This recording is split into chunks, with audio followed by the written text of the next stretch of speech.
Olá, você está no UnaCast e hoje eu tenho a honra de ter um convidado especial, um cliente da nossa agência Clube Fiel, que é o Dr. Alexandre Ocubo. Dr. Alexandre, seja bem-vindo ao nosso estúdio de podcast. É uma honra recebê-lo. Eu que agradeço o convite. Estou muito honrado aqui de poder participar desse podcast. Que bom. Aliás, é o meu primeiro podcast. Ah, então é? vai ser minha estreia. Então vamos estrear com chave de ouro, né? Já tomou um certeza. cafezinho, né? Então tá tudo... Já degustei aqui. Que bom, que bom. Muito bom. Doutor Alexandre, antes de a gente começar as perguntas, tá? Eu vou fazer perguntas tranquilas, pode ficar à vontade. Mas eu quero saber como é que o senhor decidiu ser médico, assim, como foi essa história, né?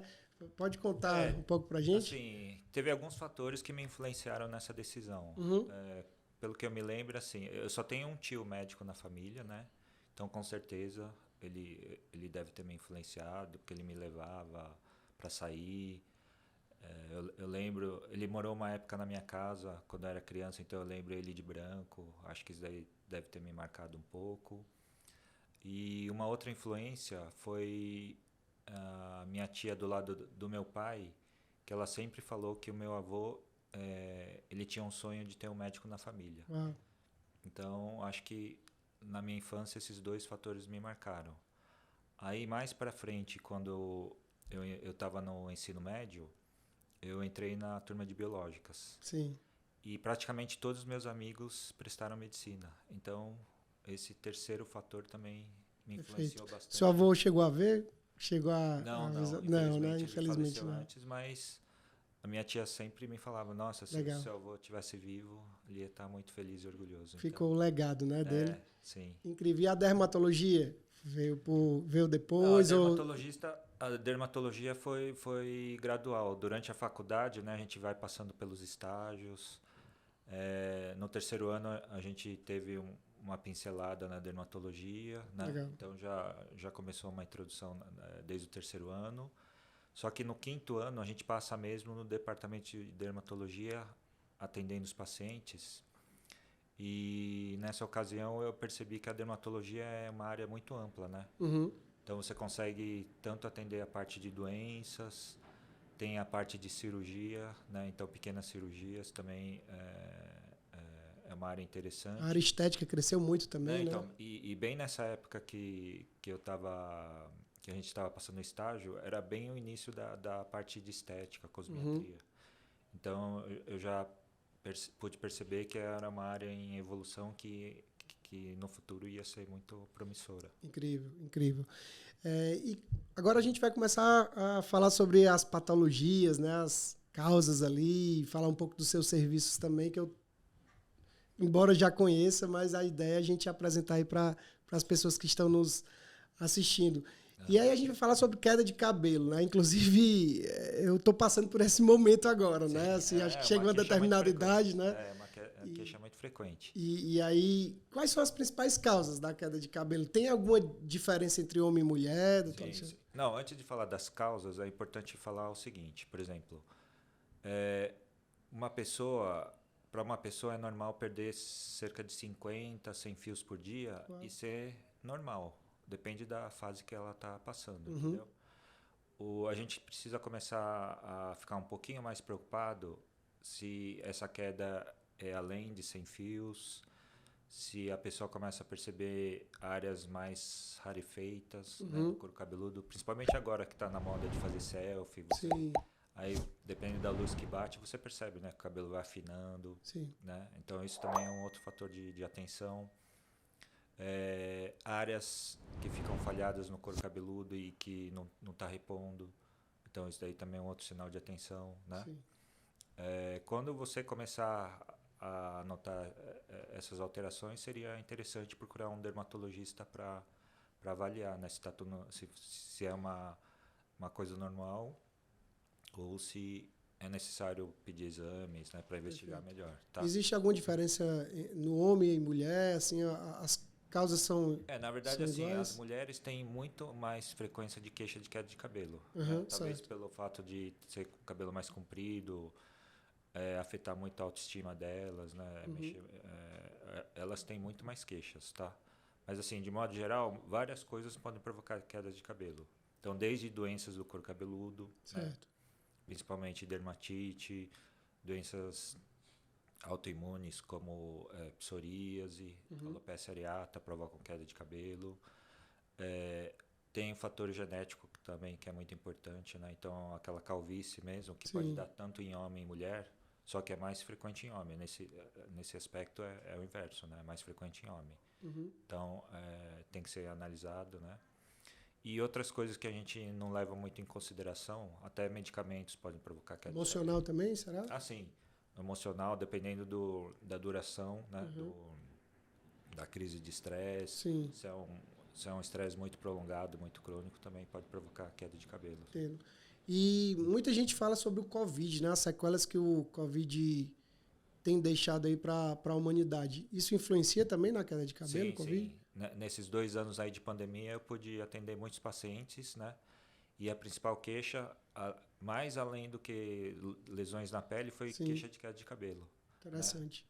E não tinha esse histórico, né, do Covid, né? Não tinha tido o COVID Covid é o antes, seguinte, né? ele causa uma inflamação, né, na raiz do cabelo, só que a queda não vai ser logo depois que você se recuperou do Covid. Sim. Ela começa a surgir depois de uns 2 meses que a pessoa teve o Covid. Então, muitas vezes ela chega ao consultório com queixa de queda de cabelo, só que ela não associa que foi do Covid. E tem gente até que teve Covid e nem sabe que teve, né? Também. Porque é interessante que assim, a queda provocada pelo Covid não é diretamente proporcional ao grau de... Assim, se você teve um Covid muito agressivo ou leve, não importa, ela pode dar queda depois. Sim, interessante. Então, muitas vezes a pessoa nem lembra mais que teve Covid e não relaciona essa queda de cabelo. E qual é o tratamento mais indicado? Assim, quando alguém percebe que está tendo a queda de cabelo, né? Claro, vai procurar o seu dermatologista de confiança, né? Isso, né? Pedir exames de sangue para ver se não é uma outra causa. Né? E daí, com alguns tratamentos, a gente consegue diminuir a queda ou criar situações para que tenha uma recuperação mais rápida. Né? Entendi. Que aí pode ser desde um tratamento mais tranquilo ali, feito em casa, até algum procedimento na clínica mesmo, né? Isso. E até o transplante também, né? Seria o caso mais extremo, digamos assim? Não, o transplante, esse tratamento é mais para aquelas quedas já que estão estabilizadas, certo. Não vai recuperar mais, entendeu? Entendi. Principalmente para queda genética. Perfeito. E agora vamos falar sobre unhas, né? Também que é uma das suas especialidades, né? Eu acredito que hoje é o principal motivo do paciente chegar na clínica é através do... Um dos carros-chefes da clínica, sim, é alterações de unha, os pacientes me procuram bastante. Perfeito, interessante. E aí me fala o que é onicomicose, assim, o que é esse termo, né? Uma palavra diferente, verdade, né? Mas onicomicose é o termo técnico para micose de unha, né? Perfeito. O pessoal conhece mais como micose de unha, ou seja, fungos na unha, né? Perfeito. E tem alguma causa específica? Sim, a presença de fungos, né? São aquelas manchas brancas, amareladas, que aparecem principalmente nas unhas dos pés, né? Mas também que pode aparecer nas unhas das mãos, né? E tem alguns fatores predisponentes, né? Para que isso ocorra. Certo. Primeiro, a pessoa tem uma predisposição genética para poder adquirir, né? E outras coisas que favorecem é o seguinte: os fungos, eles gostam bastante de umidade e calor. Então, toda aquela situação que a pessoa, que envolva, né, calor e umidade, pode facilitar a penetração do fungo e desenvolver a micose na unha. Né? Então, a pessoa que fica muito tempo, muitas horas seguidas com bota, com sapato fechado, aquelas pessoas que transpiram excessivamente nos pés, né? E doenças que diminuem a imunidade da pessoa, né? Então, diabetes, alteração de circulação no pé, né? Em que o sangue chega mais difícil nas extremidades, né? Ou se a pessoa está fazendo algum tipo de tratamento que diminui a imunidade também, pode ser um fator para a pessoa adquirir a micose de unha. Interessante que quando a gente faz as campanhas, né, a gente, agora falando como agência, né, e a gente coloca aquela foto e aí muita gente comenta falando, eu tenho isso, e é interessante pelas perguntas, né, ou afirmações das pessoas, que geralmente elas não entendem, né, do que tinham, né? É preciso difundir mais esse conceito, esses termos? Na verdade, o que é importante? A pessoa acha que a micose de unha é só uma doença estética, né? Sim. Tá com aquela mancha e tal. Só que ela tem que saber que aquilo lá é como se fosse um armazém de fungo. Então, a presença de fungos na unha pode ser transmitida para outras partes do corpo também, se a pessoa tem essa predisposição. Entendi. Então, não é só na unha que é o problema, né? Entendi. Pode ter uma outra predisposição ali, né? Pode passar para outras partes do corpo. E, além disso, é o seguinte, se a pessoa deixa muito tempo a micose se alastrar, ela pode até atingir a raiz da unha e mudar totalmente a estrutura, o formato da unha. Caramba. Aí, se chega nesse ponto, é mais difícil ainda o tratamento. Entendeu? Se alguém está agora nos assistindo, né, e possivelmente tem aí ou a causa ou sintomas iniciais ali, tem alguma forma de ela, olhando ali para a unha Não, é difícil porque assim, existem outras doenças que simulam a micose de unha. O mais interessante é você procurar um dermatologista para fazer um diagnóstico preciso, porque além de ser um tratamento demorado, né, tem algumas modalidades de tratamento que vai ser mais interessante dependendo de paciente para paciente. De acordo com o que a pessoa está passando ali, né? Isso, vai ter que ser analisado caso a caso. Né? E a clínica tem tratamentos inovadores, assim, quais são as novidades nesse tipo de tratamento? Na verdade, assim, a clínica tem um laser, né, um laser frio que é específico para tratamento de micose de unha, que a gente está tendo bastante resultado, bastante casos de sucesso, principalmente naqueles pacientes que já tinham tentado de tudo, feito tratamentos por vários meses, vários anos. A gente está conseguindo resultados excelentes, né, com esse laser que a gente tem na clínica. Então, é mais uma modalidade de tratamento para auxiliar os pacientes. O tratamento laser, ele consegue agir no problema de forma mais rápida, isso?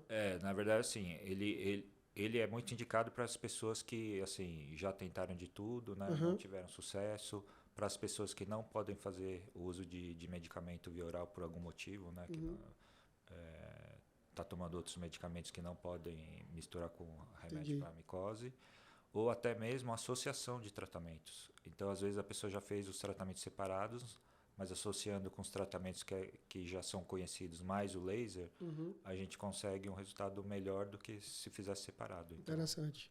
E é indolor o tratamento? Sim, totalmente indolor. Perfeito. E é rápido. A sessão dura meia hora para os 2 pés, por exemplo. Interessante. E agora a gente vai falar sobre um dos problemas aí que tem, não sei se eu posso dizer que é problema, né? Talvez é uma patologia, não sei qual é o termo mais adequado para falar, doutor Alexandre, que é o melasma, né? Sim. É um problema, é uma deficiência? Não, na verdade é uma doença. É uma doença, certo. Que são aquelas manchas acastanhadas, escurecidas, né? Principalmente no rosto. Ela atinge muito mais mulheres, né? Mas pode aparecer em homem também. E o pessoal conhece muito como mancha de gravidez, né? Perfeito. Porque, na verdade, um fator importante que faz aparecer são as alterações hormonais, né? Principalmente na gravidez, uso de anticoncepcional, né? Mas não só esses problemas. Assim, sem a pessoa ter ficado grávida ou sem ter tomado anticoncepcional, ela pode desenvolver melasma. Muito comum também em locais que tem exposição de sol, assim, na intensidade máxima, né? O principal fator desencadeante e para manter o melasma ou até para piorar é a exposição aos raios ultravioleta. Né? E eu vejo na internet que divergem opiniões, né? Alguns falam que o melasma não tem cura, né? Outros falam que existem os tratamentos, outros têm aquelas fórmulas mágicas, né? Que eu particularmente já não acredito tanto. Mas qual é a modalidade, qual é o tratamento mais eficaz para o melasma? E tem cura? Na verdade é o seguinte, a grande maioria dos melasmas a gente tem que considerar que é uma doença crônica, ou seja, a pessoa vai conviver com melasma, mas com os tratamentos ela consegue manter o melasma ou praticamente sem ter o melasma ou bem fraquinho. Esse é o objetivo do tratamento. Certo. Porque, na verdade, assim, não existe nenhum tratamento sozinho que se a pessoa fizer não vai ter mais melasma. Então, seria uma combinação de tratamentos, né? E tem que ser um tratamento lento e progressivo, porque também aqueles tratamentos muito agressivos e rápido pode até melhorar no início, mas ela pode piorar depois, que chama o efeito rebote. Então, ela acha que melhorou, mas de repente pode voltar pior do que era. Entendi. Então, o melasma é uma doença bem sensível, bem delicada, que precisa ter um tratamento bem individualizado, né? Porque senão, em vez de melhorar, vai piorar. E como é que alguém a pessoa ali que está se olhando no espelho, né, ou vai até tirar uma selfie, consegue visualizar, Tem alguma forma de ela identificar, poxa, de fato eu estou com melasma, preciso procurar um dermato? Então... Porque assim, tem o melasma, né, que são essas manchas, mas tem outros tipos de mancha que também podem simular o melasma. Então, o interessante é ele passar no dermatologista para conferir mesmo, confirmar se é melasma mesmo. O foco do melasma é o rosto? Principalmente o rosto, né? Maçãs do rosto, nariz, testa. Né? Perfeito. E há um controle do melasma? Se há alguma ação depois ou durante o tratamento que o paciente possa fazer ali para controlar o melasma? Na verdade, assim, o principal fator que muda a história do melasma é a pessoa se conscientizar, né? Entender a doença, sabendo que dependendo do estilo de vida da pessoa, se ela quiser que o melasma fique controlado, ela vai ter que mudar. Então, por exemplo, aquela pessoa que gosta todo fim de semana ficar estendido no sol, essas coisas, não vai sequer ou que não usa o protetor também, né? Ou que não usa o protetor, então ela vai ter que mudar radicalmente o estilo de vida. Porque senão não vai obter nunca sucesso. Entendi. E hoje o melasma é um dos maiores vilões aí da estética, será? É uma doença, assim... É um desafio para a dermatologia ainda, porque não tem nada assim ainda 100% eficaz. Então, todos os congressos que eu vou, sempre tem aula sobre melasma, atualizações, mas nada... ainda em concreto, definitivo, nada 100%. Né? Então, a ciência ainda vai continuar evoluindo para, quem sabe, um dia, né, a gente conseguir a cura. Que bom. É interessante essa visão sincera e transparente, né, do Dr. Alexandre, porque eu, de fato, já vi pessoas prometendo ali a aniquilação, digamos assim, do melasma. Né? Mas, não, porque de sempre fato, tem o risco de voltar. Verdade. E vem muito de acordo com o estilo de vida da pessoa. Perfeito. E aí vamos falar sobre acne agora, né? E acredito que acne é outro vilão também, né? Porque afeta diretamente na estética, mas tem situações muito mais profundas, né? Sim. Saindo um pouco da estética também. Aí eu gostaria que o senhor falasse qual é a principal causa da acne, né? Tem várias causas, tem uma causa específica. Causas. A acne mais frequente é aquela do adolescente, né? Que começa na puberdade, com a mudança hormonal, né? Sim. Porque, assim, a grosso modo, o que é a acne? A acne é a obstrução dos poros, né? Daquelas áreas que tem maior concentração de glândulas sebáceas. Sim. Que é aquela glândula que produz o sebo, que é como se fosse o óleo da pele, né? Para lubrificar a pele, impermeabilizar a pele. Então, na adolescência, tem aquela fase de mudança hormonal, né? Que as glândulas estão aumentadas, produz mais o sebo, aí fecha os poros, né? E essa oclusão do poro que inicia a acne, né? Que a gente conhece primeiro como cravo, né? Sim. Que pode ser ou fechado ou aberto. E a inflamação desse cravo que vira aquelas lesões que a gente conhece como espinha, aquelas bolinhas vermelhas ou até com pus. E aí a limpeza de pele também é um grande aliado, né? Na acne, sim, com certeza. A limpeza de pele feita pela profissional, né? Que é esteticista no caso, auxilia bastante nos casos iniciais e mesmo avançados. E os medicamentos que o dermatologista vai indicar para a pessoa fazer em casa, né, para usar em casa, de acordo com o grau, com o tipo, né, da pele da pessoa. Sim, um grande desafio que eu vejo na medicina, que é semelhante ao marketing, e eu acredito que vários outros segmentos também, é a automedicação, né? Assim, a gente brinca até que é o Dr. Google, né? A pessoa está com um sintoma ali, ela vai, coloca no Google e aí tem ali uma breve informação, ela compra aquilo como verdade, né? E acaba fazendo o seu próprio tratamento sem buscar um especialista. Vocês enfrentam muito isso lá na clínica? Assim, um paciente já chegar com uma gravidade maior por conta... Tem gente que já vem com a listinha do que fez, né? Que já, sei lá, viu no YouTube ou em outras redes sociais, né? Já, fiz tal, não consegui sucesso ou até piora. Porque às vezes a pessoa acha assim, eu vou limpar muito a minha pele para tirar toda a oleosidade, né? Só que esse excesso de limpeza também pode ser prejudicial. Interessante. Porque a pele fica mais sensível, a barreira cutânea fica comprometida e aumenta a inflamação, entendeu? Pode agravar a acne em vez de melhorar. Por isso que é importante analisar o tipo da pele da pessoa, ver que tipo de lesão de acne que ela tem. Sim. E daí fazer um tratamento adequado para aquele quadro do paciente. Interessante. E quais são os tratamentos, doutor Alexandre? Além da limpeza de pele, tem... Daí eu tenho uns tratamentos caseiros, né? Uhum. Que vai fazer em casa, com a base de ácidos, de substâncias que diminuem a inflamação. Uhum. Às vezes a pessoa vai ter que tomar um período de antibiótico, né? Que Entendi. vai agir para diminuir a inflamação ou diminuir a população de bactérias que também auxiliam na inflamação da pele. Uhum. E até a isotretinoína, que seria um estágio mais, assim, o último estágio, né? Que é o medicamento que vai agir diretamente na glândula sebácea, que ela vai provocar diminuição dessa glândula, produção menor de oleosidade, né? Entendi. Essa é na fase de doença, porque depois a gente vai fazer os tratamentos de manchas, de cicatrizes, né? Isso sim é feito no consultório, né? Sim. Pode ser feito peelings, lasers, né? Dependendo da necessidade do paciente. Legal. Eu estou entrevistando o Dr. Alexandre Ocubo, ele está à frente da Clínica Prime Dermatologia aqui em São Paulo. E, doutor Alexandre, vamos falar agora sobre bronzeamento artificial, né? Então, São Paulo a gente sabe que é uma cidade que não tem um sol tão ali, né, forte, embora no verão sim, né? No verão é bem intenso, né, o calor. Uhum. Mas aí acredito que muitas pessoas buscam ali o bronzeamento artificial, principalmente quando a gente está na época do inverno ali, né, e tudo. É saudável buscar esse meio, né? Quais são as indicações e as contraindicações, digamos assim? Na verdade, Diego, eu vou te falar uma coisa. Não sei se você, provavelmente você não sabe, mas o bronzeamento artificial é proibido aqui no Brasil. Sim. A Anvisa, desde 2009, né, Uhum. fez uma portaria proibindo esses Não aparelhos. sabia, interessante. Então, na verdade, as clínicas que estão funcionando, elas estão meio irregulares, porque Nossa. tanto a importação, a fabricação desses aparelhos estão proibidos desde 2009. Uhum. E por que foi proibido? Porque, assim, vários trabalhos, né, nesses últimos anos têm...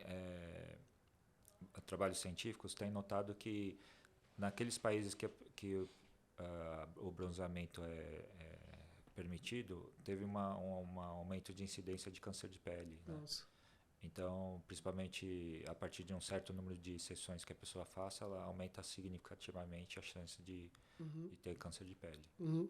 Então, a Anvisa, analisando esses trabalhos nos últimos anos, decidiu por proibir esse tipo de tratamento, né? Sim.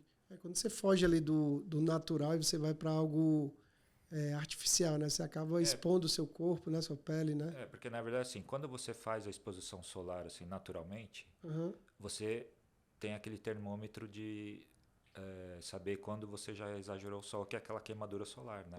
Sim. Então, você fica no sol, só que depois de um tempo a sua pele começa a queimar e você naturalmente sai do sol, né? Sim. Só que o bronzeamento artificial não, porque ele é só um tipo de radiação que chega na pele. Sim. Então você não sente nada, vai passando, né, aquela radiação, vai acumulando na pele e depois de um certo tempo, um certo número de sessões, ela pode provocar, né, surgimento de câncer de pele no futuro. Nossa. E aí vamos falar agora sobre rejuvenescimento, né? Um termo que está super em alta, né? Na área da dermatologia, né? Tem tratamento, assim, quais são as tendências hoje, né? Assim, a pessoa quer ali rejuvenescer, né? Quer sei lá, poxa, eu tenho 40, quero ter um rosto de 30, ou 50, um rosto de 30. Eu sei que existem muitas promessas também, né? No meio do marketing, né? E tudo. Mas quais são os tratamentos mais adequados assim, para quem pensa em rejuvenescer? Não, na verdade, Diego, eu vejo o seguinte, eu acompanhei todo o crescimento dessa parte estética, né? Como eu te disse, desde a época da faculdade, que estava engateando ainda a aplicação de toxina, de preenchimento, né? Eu vi crescer toda essa tendência.